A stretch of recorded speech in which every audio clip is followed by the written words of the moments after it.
पश्चिम Asia में तनाव बढ़ने के साफ संकेत हैं। अमेरिका ने ईरान के बंदरगाहों की नाकेबंदी करने का ऐलान किया है। इसके बाद तेल की कीमतों में बम्पर उछाल आया। भारत ने अब तक कच्चे तेल के संकट को काफी अच्छी तरह से मैनेज किया है, लेकिन संघर्ष लंबे समय तक खिंचा तो ये भारत को हर चीज के संकट की ओर धकेल सकता है। अमेरिका और ईरान के बीच तनाव बढ़ता दिख रहा है। अमेरिकी सेना ने ईरान के सभी बंदरगाहों और तटीय क्षेत्रों की नाकाबंदी शुरू करने का ऐलान किया है। इसके बाद तेल की कीमतें और बढ़ने की आशंका है। अमेरिका का ये कदम भारत को सीधे तौर पर प्रभावित करने वाला है। ये उसके लिए संकटों की सुनामी ला सकता है। भारत ने अब तक ईरान युद्ध से पैदा हुए तेल संकट को जितना कई लोगों ने सोचा था उससे कहीं बेहतर तरीके से संभाला है। पॉलिसी मेकर्स ने बफर्स का इस्तेमाल किया, रिफाइनर कच्चे तेल के सोर्सेज में विविधता लाए, आरबीआई ने करेंसी की अस्थिरता को कंट्रोल करने के लिए हस्तक्षेप किया। भले ही तेल की कीमतें तेजी से बढ़ी, लेकिन सप्लाई चेन टूटी नहीं। महंगाई भी सहने लायक सीमाओं के भीतर ही रही।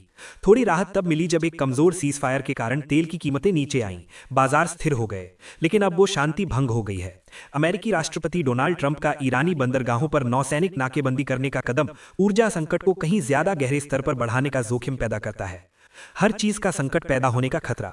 अगर संकट जारी रहा तो ये भारत को नियंत्रित मंदी से निकालकर ये एक व्यापक हर चीज के संकट में धकेल सकता है। इसका असर एक ही समय में बड़ी संख्या में उपभोक्ता वस्तुओं और सेवाओं, उद्योगों और व्यापक अर्थव्यवस्था के अलग अलग हिस्सों पर पड़ेगा। असरदार है भारत का अब तक का रिस्पॉन्स। हाल तक युद्ध के झटके के प्रति भारत की प्रतिक्रिया प्रभावी रही है। आरबीआई ने रुपए को तेजी से गिरने से रोकने के लिए विदेशी मुद्रा बाजारों में हस्तक्षेप किया। वहीं पॉलिसी मैसेज ग्रोथ को बाधित किए बिना महंगाई पर नियंत्रण रखने पर केंद्रित रहा। एयरलाइंस ने ईंधन की बढ़ी हुई लागत को खुद वहन किया। रिफाइनरों ने कच्चे तेल के आयात के लिए विविध स्रोतों पर भरोसा किया। यहां तक कि राज्यों के फाइनेंस पर भी बारीकी से नजर रखी जा रही थी। कारण है कि पीएसयूज को मार्जिन का दबाव झेलना पड़ रहा था, फिर भी वे स्थिर बने रहे। सीज फायर ने इस नियंत्रण की भावना को और मजबूत किया। तेल की कीमतें कम हुई, शेयर बाजार आंशिक रूप से उभर गए। ये आशावाद था कि संकट का सबसे बुरा दौर अब बीत गया है। नाकेबंदी का शौक चेंज कर सकता है गेम। ईरानी बंदरगाहों पर नौसैनिक नाकेबंदी करने का अमेरिकी घोषणा भले ही औपचारिक रूप से सीमित हो, लेकिन ये ग्लोबल एनर्जी फ्लो के रिस्क आर्किटेक्चर को बदल देती है। ट्रंप की नाकेबंदी ईरान को सैन्य प्रतिक्रिया देने के लिए उकसा सकती है।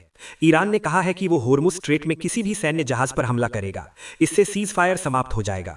फिर से शुरू हुआ युद्ध प्रभावी रूप से पूरे स्ट्रेट को डिस्टर्ब कर देगा। खाड़ी देशों से आने जाने वाला ट्रैफिक जोखिम भरा हो जाएगा। इसके अलावा ईरान यमन में अपने सहयोगियों हूतियों से बाब अल मंदेब में ट्रैफिक को बाधित करने के लिए कह सकता है। इससे लाल सागर में शिपिंग खतरे में पड़ जाएगी। भारत की क्यों बढ़ी सिरदर्दी? भारत का जोखिम सीधे तौर पर ईरानी तेल से नहीं है, इसके बजाय बड़े गल्फ सिस्टम से जुड़ा है। कच्चे तेल का बड़ा हिस्सा और एलएनजी इंपोर्ट का ज्यादातर हिस्सा होर्मुज स्ट्रेट से होकर गुजरता है।